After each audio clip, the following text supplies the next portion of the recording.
No Saber Direito desta semana, o professor Paulo Conrado apresenta um curso sobre direito processual tributário. O tema é crédito tributário e cobrança. O professor aborda a execução fiscal como meio de expropriação, a cautelaridade na cobrança e a defesa do contribuinte na cobrança do crédito tributário. A aula 3 é agora.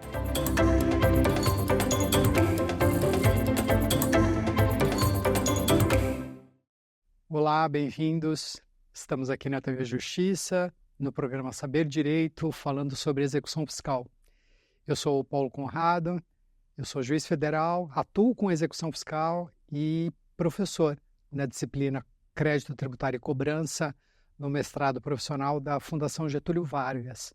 Nós tratamos desse assunto, portanto, tanto na vida profissional quanto na vida acadêmica, e aqui nós estamos tentando reunir essas duas experiências na intenção de passar mensagens que sejam positivas para que todos consigam tramitar nesse assunto de uma maneira um pouco mais fluida. Nós tivemos oportunidade, no primeiro encontro que tivemos, de identificar a execução fiscal dentro do macro contexto das vias de cobrança do crédito tributário, sabendo desde logo que ela, a execução fiscal, não representa a única forma de satisfação do crédito tributário. Há, a par disso, mecanismos que nós reconhecemos como de cobrança indireta, mecanismos esses que muitas vezes nos dispensam do desgaste que todo o processo judicial propicia.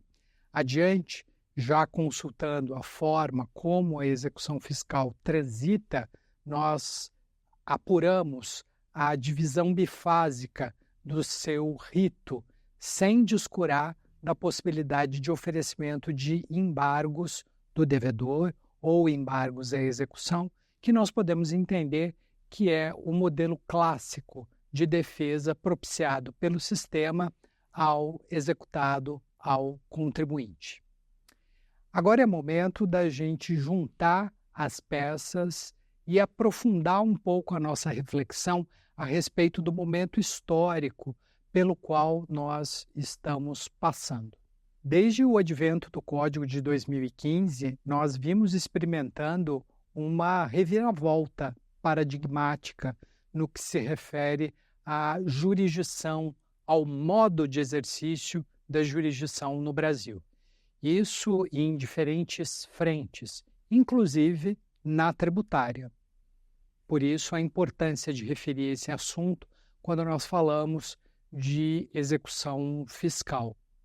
Nós não temos a menor dúvida de que se há um campo em que essa mudança de paradigma trazida pelo Código de 2015 está atuando, é de fato o campo tributário, sobretudo quando falamos de cobrança. E onde nós falamos de cobrança, falamos de execução por via de consequência. O que é preciso pensar, meus caros, é que há, de fato, uma situação de assoberbamento histórico do Poder Judiciário em relação a questões notadamente tributárias. São milhões de processos e bilhões de reais que estão sob o crivo do Poder Judiciário.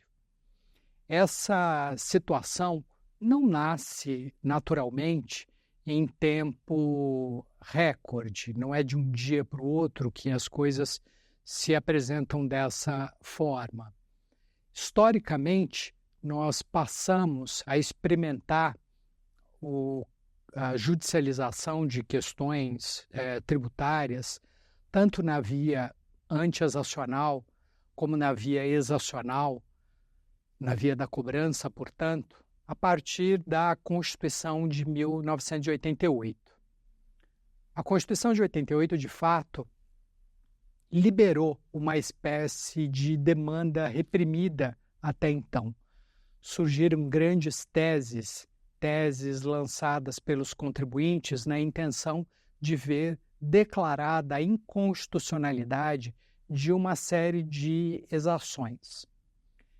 Essas teses foram, aos poucos, sendo julgadas pelo Supremo Tribunal Federal, que, em alguns casos, reconheceu a razão do contribuinte, em outros não, o que de fato acabou causando uma espécie de explosão dentro do Poder Judiciário dessa demanda que nós reconhecíamos antes como reprimida. O Poder Judiciário não teve, naturalmente, condições de imediato de dar resposta a essas demandas. Demorou, aliás, algum tempo para se perceber extremamente assoberbado por esse volume gigantesco de processos. Esse volume que até hoje nos persegue. Mas muitas medidas foram tomadas no sentido de afastar ou tentar afastar, minimizando esse estado de coisas. Sobretudo a partir de 2004, com a reforma do Poder Judiciário e a introdução da chamada repercussão geral, nós começamos a experimentar modos de julgamento massivo, o que é bastante natural. Afinal de contas, se nós temos propositura de demandas em forma massificada, o julgamento massificado acaba sendo uma resposta bastante coerente. No entanto, nós temos que tomar cuidado com um aspecto. As demandas, elas podem ser de fato massificadas naquilo que diz respeito ao direito que está sendo discutido. Mas as situações concretamente enfrentadas por cada contribuinte, por cada fisco, são sempre individualizadas. Nesse contexto, a solução massiva propiciada pelo Supremo Tribunal Federal, quando formula uma tese, por exemplo, deve ser ajustada às situações individualmente vividas por contribuintes que têm os seus processos no piso do Poder Judiciário. Isso acontece para as ações anti-exacionais, isso acontece da mesma forma para as ações de execução fiscal. O quadro é esse, ou melhor, era esse, até que sobrevém o Código de 2015. E qual é, de fato, a novidade que o Código de Processo Civil de 2015 nos traz? Nunca antes uma legislação processual foi tão forte no que se refere à exortação dos meios alternativos à jurisdição para fins de solução dos conflitos de interesse. No direito tributário, nós sempre estivemos debaixo daquela técnica profligada pelo direito administrativo, segundo a qual os bens públicos são indisponíveis e, portanto, é muito difícil você sair do método jurisdicional, que é o método convencional de solução de conflitos entre administração e administrado, e partir para um método alternativo. E qual seria a dificuldade, especialmente enfrentada nessa passagem do convencional para o alternativo? Toda vez que nós saímos do método jurisdicional convencional e vamos para o alternativo, nós pensamos em concessões recíprocas, em negociação, em renúncia parcial de algum aspecto defendido ou pela fazenda ou pelo contribuinte. Os métodos alternativos passam grandemente, de forma muito importante, por esse aspecto que é muito mais dialógico do que trialógico. Na concepção usual da jurisdição, nós temos autor, juiz e réu, fisco, judiciário, contribuinte. Essa é a imagem que nós sempre idealizamos. Agora vejam, quando vamos para um meio alternativo, é como se o judiciário, a terceira ponta, fosse excluída do nosso racional e passássemos a ver uma dialogia direta entre administração, fisco, e administrado, contribuinte. Essa forma de ver as coisas é o alvo do Código de Processo Civil de 2015. Não à toa, ele valoriza intensamente a adoção de caminhos como a conciliação, como a negociação, a mediação, cria figuras como o negócio jurídico processual, dentre tantas medidas que permitem o estabelecimento dessa dialogia direta a que eu me referia. Mas vejam, para que isso tivesse ressonância, como de fato teve no âmbito tributário, especialmente quando nós falamos de cobrança, seria necessário mais do que o advento do Código de Processo Civil de 2015. Seria preciso que as fazendas públicas, e aí nós temos não apenas a Procuradoria-Geral da Fazenda Nacional, mas as diversas procuradorias de Estado e de municípios, nós teríamos que ter a integração dessas fazendas numa mesma sintonia, essa sintonia que nos permitiria a aproximação de uma visão dialógica, compositiva de conflitos através de uma visão negociada.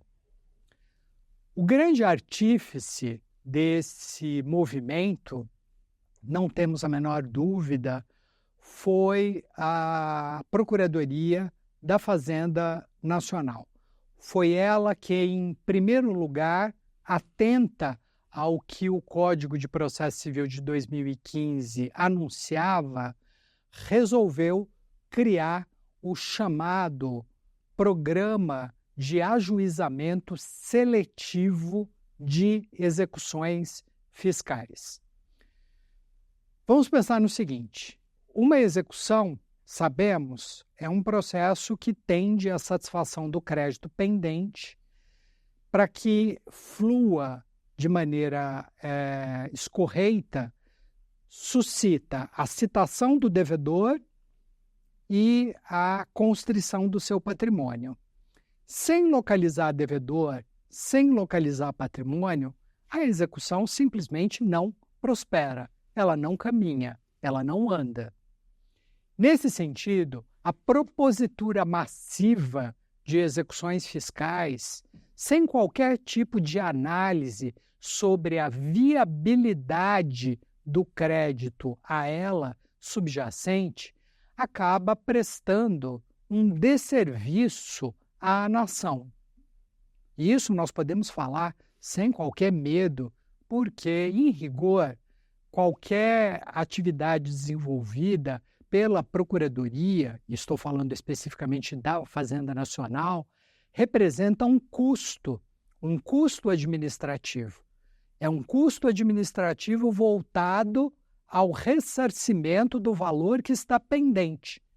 Mas se esse valor que está pendente não é de possível recuperabilidade, nós só vamos ficar com o custo.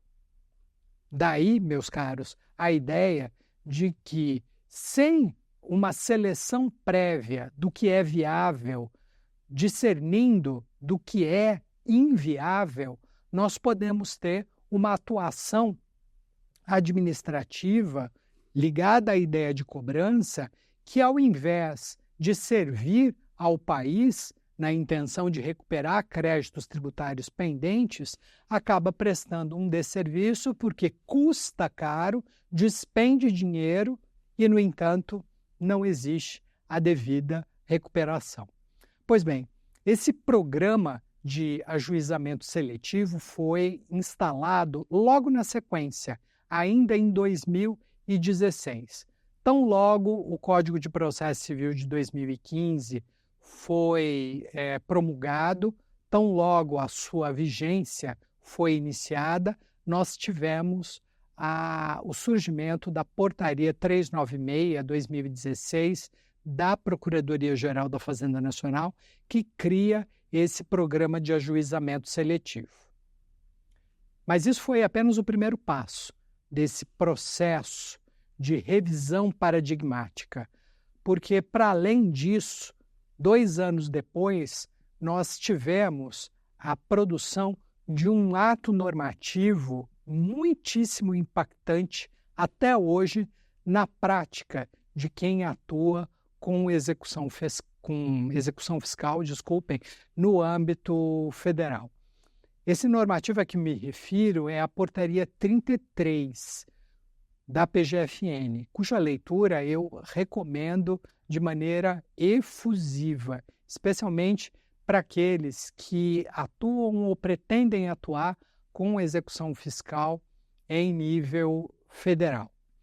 Essa portaria, ela cria uma série de mecanismos que permitem a solução do impasse. E de que impasse nós estamos falando? Basicamente, do problema do inadimplemento do crédito tributário. Nós estamos falando basicamente de créditos pendentes que seriam levados ao Poder Judiciário. Mas qual é o racional que passa pela Portaria 33? Antes de se levar o crédito ao Poder Judiciário, através daquele mecanismo que nós descrevemos no encontro anterior, não seria o caso de se avaliar se de fato o contribuinte tem patrimônio? Se ele de fato tem patrimônio, é legítima a propositura da execução. Se ele não tem patrimônio, por que nós proporíamos a execução fiscal? O que pode representar uma execução fiscal se o contribuinte não tem patrimônio localizável? Muitas vezes, a solução de parte expressiva das execuções no nosso sistema se dá através da aplicação do artigo 156, inciso 5º do CTN, que fala da extinção do crédito tributário pela prescrição. Nós não estamos falando aqui de prescrição comum, senão de prescrição intercorrente, aquela que se verifica quando proposta a execução pela Fazenda transcorre mais de 6 anos sem que haja uma movimentação efetiva. E quando nós falamos de movimentação efetiva, é no sentido de localizar devedor, de localizar o seu patrimônio. Agora vejam que coisa curiosa. Temos o processo de execução, ele tramitou, nada de concreto se obteve, ao final você tem uma sentença que decreta a prescrição. O crédito está extinto, não porque ele foi satisfeito, mas sim porque o tempo apropriado, segundo o sistema, se esgotou. Milhares de processos nessa situação. E se são milhares de processos nessa situação, calculem o custo para geração dessa burocracia. Seria muito mais adequado, muito mais razoável, portanto, que as fazendas, quando da propositura das respectivas execuções, tivessem condições de aferir se os seus executados, se os seus devedores mantêm patrimônio, ainda que oculto, de modo a ser satisfativa a tutela jurisdicional pela fazenda perseguida. Esse é um primeiro passo muito expressivo, um passo dado pela conjugação do primeiro normativo que eu lhes referi, Portaria 396/2016, Portaria 33/2018. Mas a Portaria 33 de 2018 vai além disso. Ela trata de outros assuntos tão importantes quanto. Vocês devem se lembrar que, em determinado momento desses encontros que nós estamos mantendo aqui nessa série sobre execução, que o crédito tributário, para ser executado, precisa ser previamente submetido a um procedimento administrativo. Procedimento administrativo esse que nós chamamos de controle de legalidade ou procedimento de inscrição. Numa visão mais generalista, quando nós olhamos apenas para a Lei 6.830 de 80, nós concluiríamos que a inscrição em dívida ativa é o quanto bastaria para o aparelhamento da execução. Ok quanto a isso, nós não vamos recusar essa premissa. No entanto, a partir da Portaria 33, no que se refere à Fazenda Nacional, criou-se uma outra virtude inerente ao procedimento de inscrição. A Portaria 33 determina expressamente que, feito o procedimento, ou melhor, esgotado o procedimento de inscrição em dívida ativa, a Fazenda deve, não é que pode, ela deve notificar o contribuinte. Vejam, ela não vai a juízo direto ajuizar a sua execução fiscal. Ela notifica administrativamente o contribuinte. E com essa notificação, o contribuinte ganha a prerrogativa de pagar, negociar o pagamento, oferecer garantia, e aí vejam, a oferta da garantia está se dando no plano administrativo, não no plano judicial, de maneira muito mais simplificada, portanto. E, por fim, ainda se dá ao contribuinte a oportunidade de apresentar o que a portaria convencionou chamar de PRDI, Pedido de Revisão de Débito Inscrito. O que ele vai falar nesse pedido de revisão de débito inscrito? Qual é o argumento? Qual é o conteúdo? Vejam, depois que o crédito é inscrito em dívida ativa, pode que algum aspecto não percebido pela Receita Federal ou pela Procuradoria da Fazenda Nacional desabonem a exigibilidade daquele mesmo crédito. Imaginem que o contribuinte tenha ofertado, para fins de quitação desse mesmo crédito, um outro indébito a título de compensação, e esse procedimento não foi esgotado administrativamente. Ele, contribuinte, de fato deve um determinado valor, mas ele é credor de outro valor.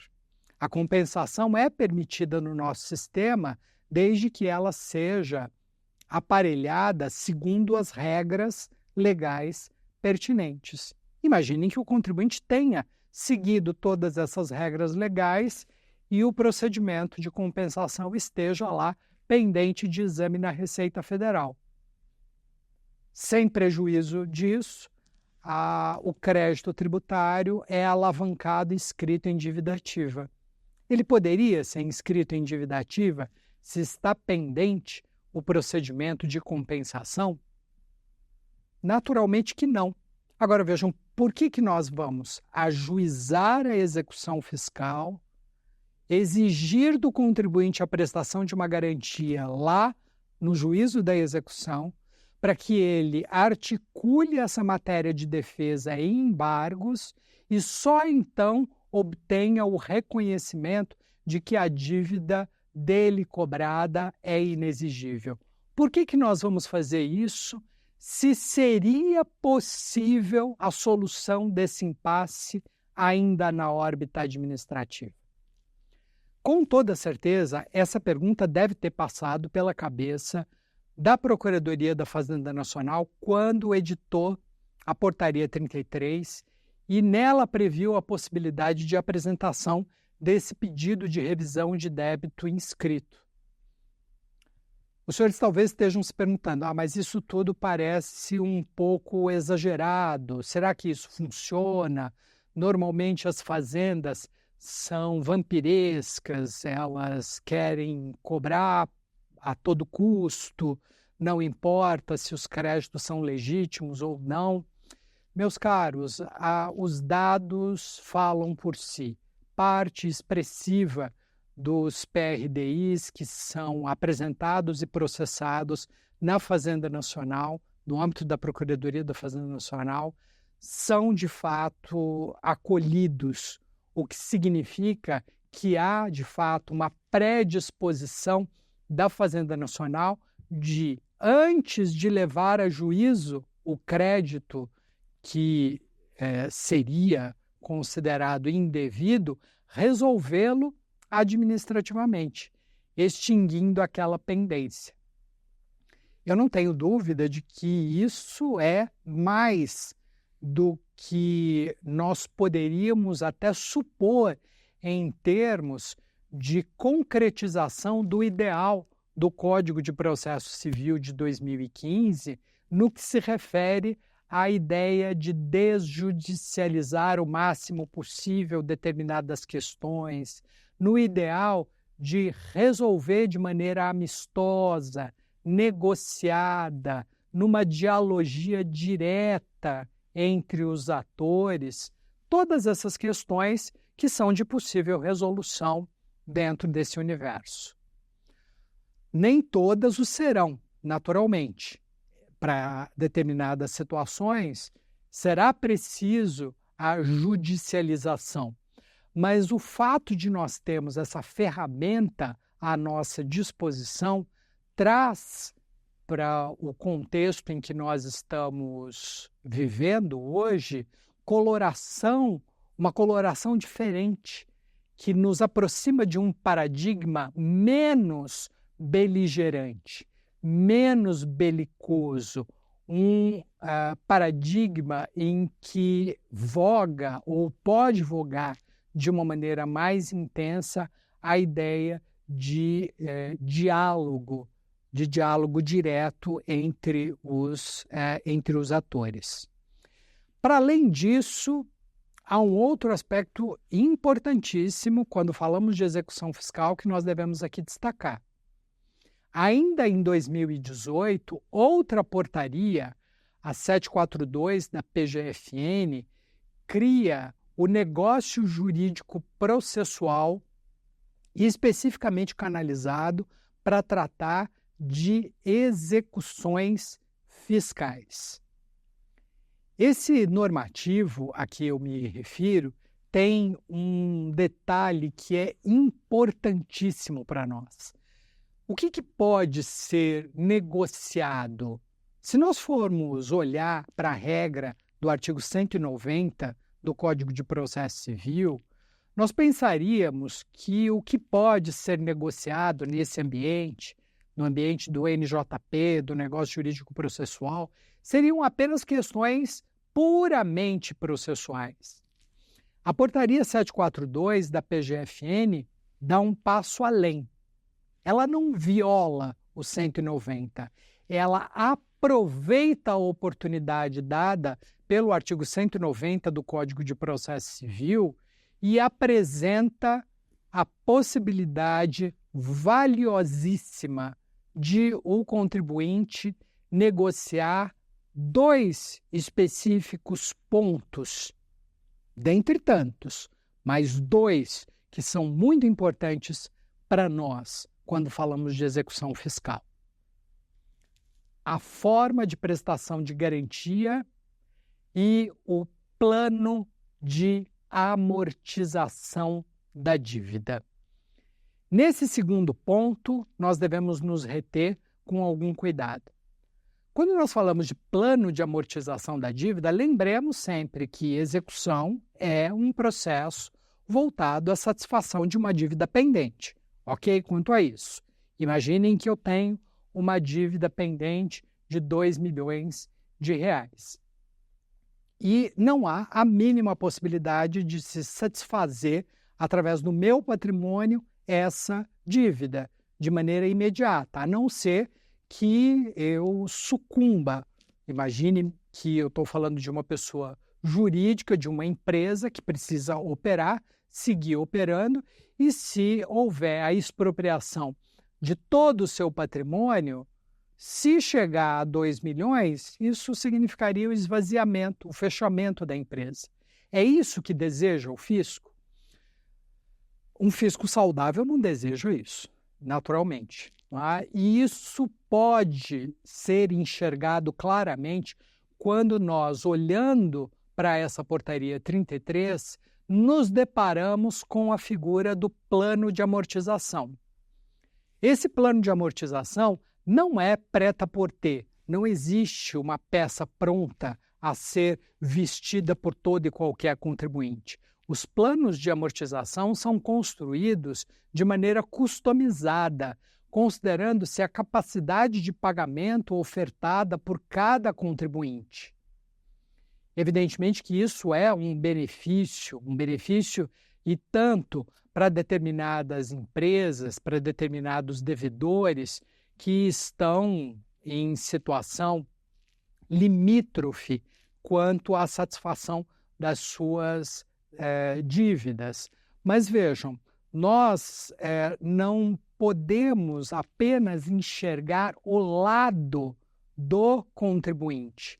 Nós devemos enxergar também o lado do fisco, porque na medida em que esses planos de amortização são realizados, o contribuinte é impelido a abrir mão de qualquer discussão a respeito da viabilidade desses créditos, ou seja, não teremos judicialização a respeito da legitimidade dos créditos e, de roldão, nós temos o benefício maior enxergável pelas fazendas, que é o benefício da arrecadação, a vantagem da arrecadação.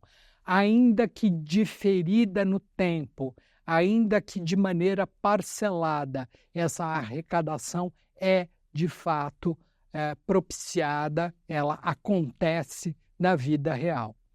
Esses elementos, quando são conjugados, vistos, não é? De maneira conjugada, nos permitem concluir que, de fato, nós vamos nos encaminhando cada vez mais fortemente por uma via negociada de solução desses impasses derivados do inadimplemento. Isso, de uma certa forma, ganha um volume extraordinário quando, na passagem de 2019 para 2020, um pouco antes do advento de um dos fatos históricos mais marcantes, porque passamos, né, a pandemia de Covid-19, nessa passagem, nessa etapa, sobrevém uma medida provisória, depois transformada na Lei 13.988, de 2000, essa lei que cria a transação tributária, tanto nas vias antitransacionais, elas não nos importam agora, mas também nas vias exacionais, a chamada transação na cobrança, que pode acontecer tanto de maneira geral e abstrata, são as transações lançadas por edital, como de maneira individual e concreta, transações que ocorrem por iniciativa particular, seja essa iniciativa do fisco, seja essa iniciativa do contribuinte.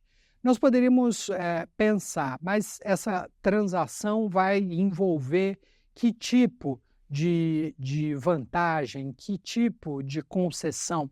Lembremos que o artigo 171 do Código Tributário Nacional prevê que a transação é uma forma de resolução de litígios tributários que envolvem concessões recíprocas. Imaginem que nós temos, de fato, um litígio tributário esse que é derivado do inadimplemento do tributo por determinado contribuinte. Esse contribuinte ou sofrerá os efeitos de uma execução fiscal, com todos os ônus que daí decorrem, ou ele poderá, observadas certas condições, aderir a um programa de transação veiculado por edital pela Fazenda Nacional. Não se enquadrando nesse edital, poderá ele negociar diretamente com a Fazenda Nacional a transação, ou melhor, a liquidação desse crédito por uma transação customizada, uma transação realizada segundo as características do caso concreto. Para assim fazer, naturalmente que o contribuinte deve renunciar à discussão. Não faz sentido você negociar o crédito numa ponta para que você não tenha que se sujeitar a uma execução fiscal e, noutra ponta, você ajuizar uma ação anulatória, um mandado de segurança, uma ação declaratória para discutir esse mesmo crédito.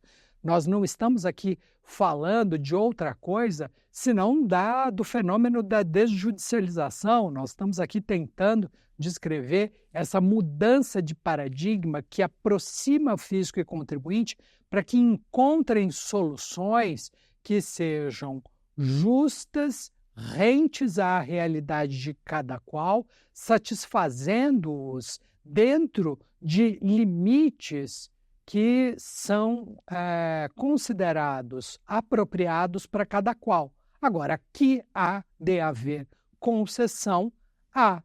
No caso específico da transação na cobrança, essas concessões outorgadas pela Fazenda Nacional podem ir desde o desconto sobre determinadas verbas até o diferimento do pagamento em um determinado número de parcelas, maior ou menor, de acordo com a situação concreta. Vejam, esses modelos nos tiram daquele padrão usual de cobrança que nós conhecemos, consultamos em aulas anteriores, em encontros anteriores, recolocando-nos numa posição que eu, particularmente, não teria dúvida em classificar como uma posição de superioridade civilizatória em termos tributários nunca antes experimentada nesse país. Agora vejam, quando nós falamos especificamente de transação na cobrança, vejam que coisa curiosa. O Código Tributário Nacional trata da transação no seu artigo 171 desde quando foi editado. O artigo 171 não foi fruto de emenda ao Código Tributário Nacional. O CTN é de 66. A transação está ali prevista desde 66, mas nunca foi manobrada, porque sempre dependeu de edição de lei. E essa lei vem mais de 50 anos depois, na passagem de 2019 para 2020, percebam, justamente depois da vigência do Código de Processo Civil. Não nos parece que isso seja uma coincidência. Parece que nós estamos, de fato, sofrendo os influxos provocados por esse ideal sustentado pelo Código de Processo Civil. Ideal esse que deixa a jurisdição fora de cena naquilo que é possível, recolocando em cena como se protagonistas fossem os meios alternativos, dentre eles, para nós que estamos falando de direito tributário, sobretudo a transação. Mas não só a transação, lembremos também do negócio jurídico-processual, mormente quando nele há colado o plano de amortização. Mas não é apenas no âmbito da Procuradoria-Geral da Fazenda Nacional que o fenômeno se coloca. Né? O que nos anima a chamar a atenção de todos para essa mudança de paradigma vai muito além da PFN. Se ela foi protagonista nessa movimentação, permitindo que mais de 50 anos depois viesse à tona um diploma que o CTN previa desde a sua raiz, outras tantas fazendas seguiram o mesmo fluxo, de modo que hoje nós podemos falar de negócio jurídico-processual, nós podemos falar de transação para além das fronteiras da PFN. É o caso que se verifica no estado de São Paulo, no município de São Paulo, município de Belo Horizonte, estado de Minas Gerais. Existe um modelo muito peculiar, muito interessante no município de Blumenau, e por aí as coisas caminham. Vale dizer, as fazendas, não só a nacional, as fazendas públicas, elas estão, de fato, percebendo os efeitos positivos que essa mudança de paradigma em que se judicializa menos e se dialoga mais é de fato importante, é de fato algo a ser meditado. Para que a gente tenha certeza a respeito dessas colocações que nós estamos aqui fazendo, eu os exorto a todos que pesquisem nos bancos de dados de transparência de todas as fazendas públicas o aumento de arrecadação propiciado por essa mudança de paradigma, ainda que isso signifique menos processos. Vejam que coisa aparentemente contrassensual. Menos processos de execução, mas arrecadação aumentada. Há 20 anos atrás, muitos processos de execução, muito mais do que nós temos hoje, e uma arrecadação diminuída. Isso significa, meus caros, que algo que já foi sinalizado aqui, logo que nós iniciamos essa sequência de encontros, de fato se apresenta como um elemento relevante para quem se dispõe a estudar a execução fiscal no Brasil do século XXI. Nós não podemos mais enxergá-la, execução fiscal, como modelo prioritário de cobrança, senão como a última ratio, a última razão. Todo profissional do direito que tem diante de si uma situação como essa que nós estamos descrevendo, uma situação de inadimplemento, deve colocar atenção sobre essas referências. Imagine-se como advogados de uma empresa que os procura e diz: eu tenho uma situação de passivo fiscal X, preciso resolvê-la. Um advogado, um profissional do direito tradicional, olharia para aquelas figuras processuais que nós conhecemos desde sempre, tá? Os embargos à execução, a prestação de garantia antecipada na via judicial, a ação anulatória, mandado de segurança, todos esses caminhos que tradicionalmente nós conhecemos e aprendemos como algo único. Esse profissional, a essa lista, deve ver agregado esses outros agregados, melhor dizendo, esses outros elementos.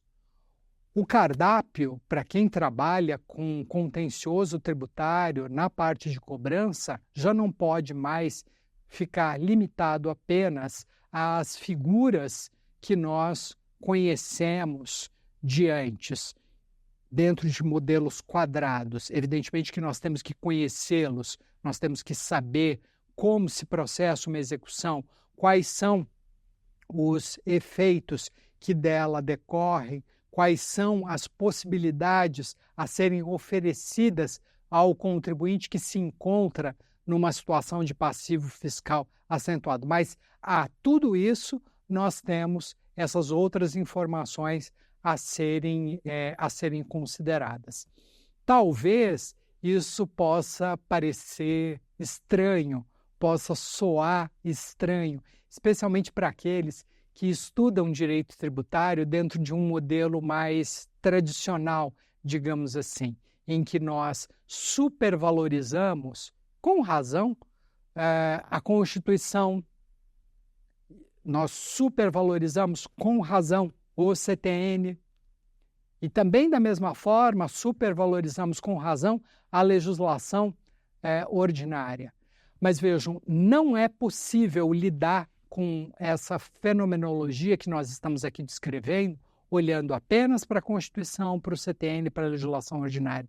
Nós temos que ir adiante e buscar desses normativos infralegais as informações que seriam efetivamente importantes para que a gente alavancasse uma eventual transação para um contribuinte, para que a gente alavancasse um negócio jurídico processual para um determinado contribuinte. Porque, vejam, esses normativos infralegais definem os parâmetros concretos que devem ser seguidos pelos procuradores para que eles avalizem uma determinada negociação.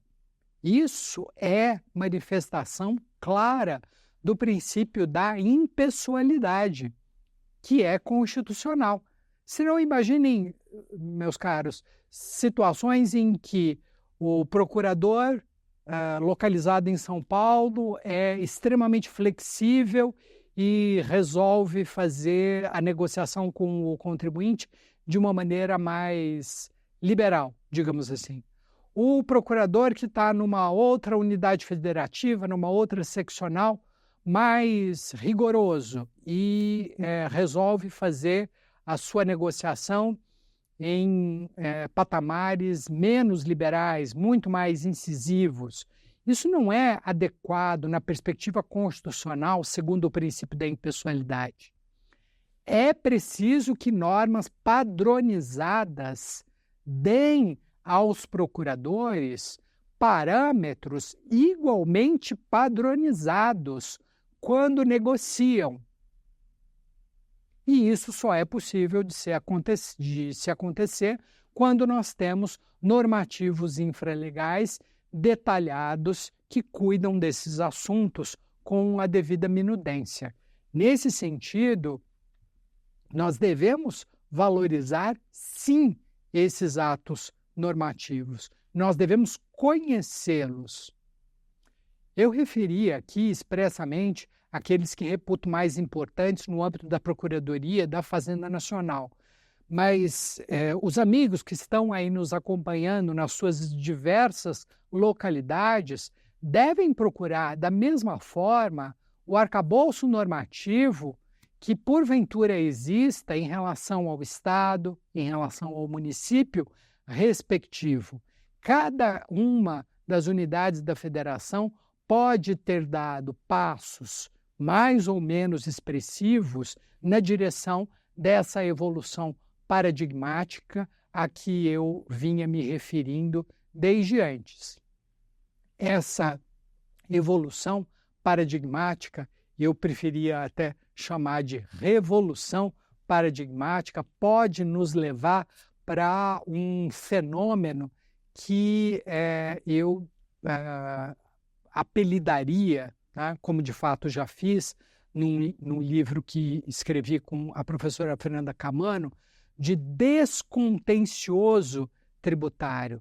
Nós temos que sair finalmente do estado de precariedade civilizatória em que nós nos encontramos nas relações entre contribuinte e fisco e passar a enxergar essas figuras não como antagônicas, senão como complementares. Fisco não é antagônico a contribuinte e vice-versa, senão elementos complementares, que não estão em estado de permanente contencioso.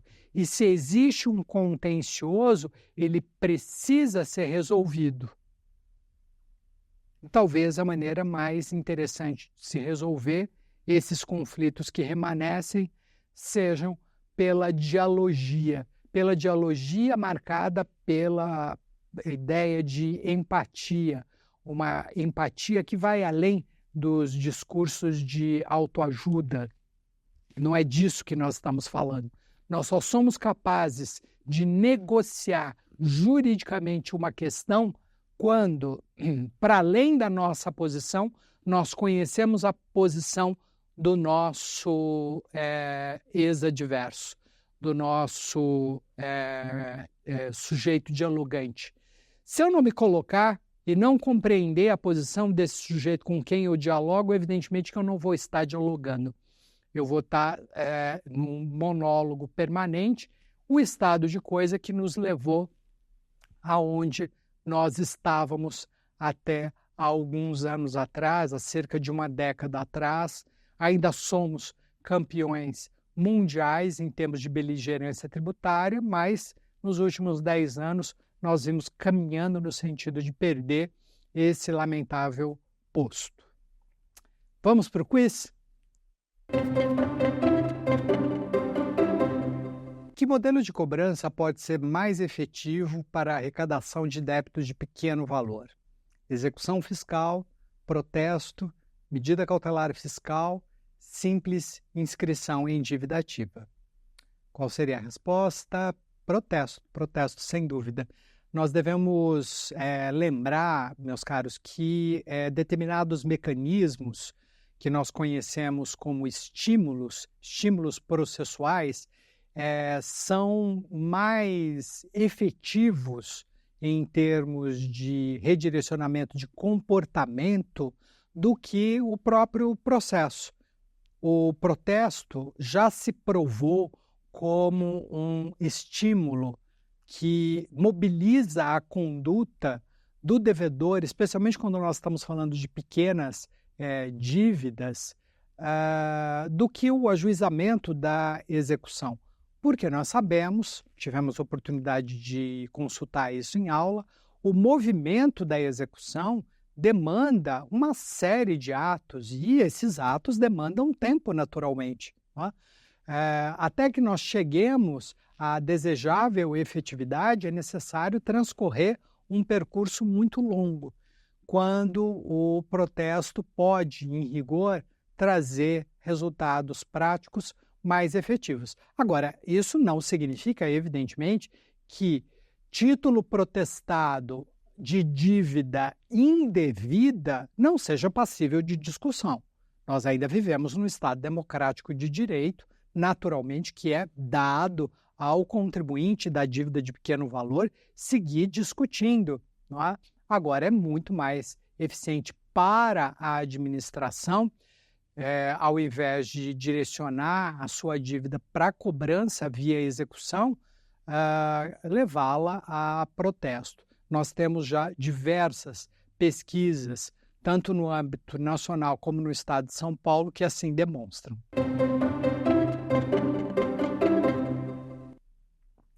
A transação se qualifica como: letra A, parcelamento de débito; letra B, meio consensual de resolução de litígio; letra C, meio de impedir o ajuizamento de execução fiscal; letra D, requisito para pagamento do débito. A resposta correta é a B, meio consensual de resolução de litígio. Não vamos aqui confundir parcelamento com transação.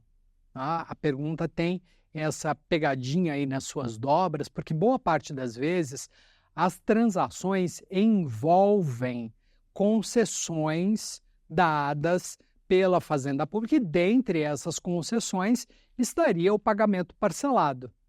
E aí nós olhamos para o caso concreto, pensando em termos práticos, nós imaginamos ou podemos imaginar o que está sendo concedido para o contribuinte é um parcelamento. Não, parcelamento é uma coisa, transação é outra coisa. A transação pode conter o parcelamento, muito embora o parcelamento não dependa de transação para se formalizar, ok? Vamos para a terceira? No curso da execução fiscal, o que não pode ser realizado? Transação, parcelamento, alienação de bem que pode ser oferecido em garantia, negócio jurídico processual. A resposta é a letra C. Quando já instaurada a execução fiscal, não é possível que no seu curso seja feita a alienação de bem, tal qual descreve a pergunta. Todas as demais opções são, de fato, validáveis. Eu posso ter um parcelamento, eu posso ter um negócio jurídico processual no curso da demanda, e é até desejável que isso aconteça, porque, vejam, se a demanda executiva está se processando e no meio da história as partes resolvem negociar, ótimo, isso significa que nós teremos a solução do impasse por um caminho mais simples. Mas a alienação no curso do processo, não, em princípio, ordinariamente, isso não é permitido. E assim nós concluímos mais esse encontro a respeito de execução fiscal. Em breve nós vamos retomar o assunto. Até breve. Quer dar alguma sugestão de tema para os cursos do Saber Direito? Então mande um e-mail para a gente, saberdireito@stf.jus.br. Você também pode estudar pela internet. Acesse o nosso site radioetvjustiça.jus.br ou pode rever as aulas no canal do YouTube, @Rádio e TV Justiça.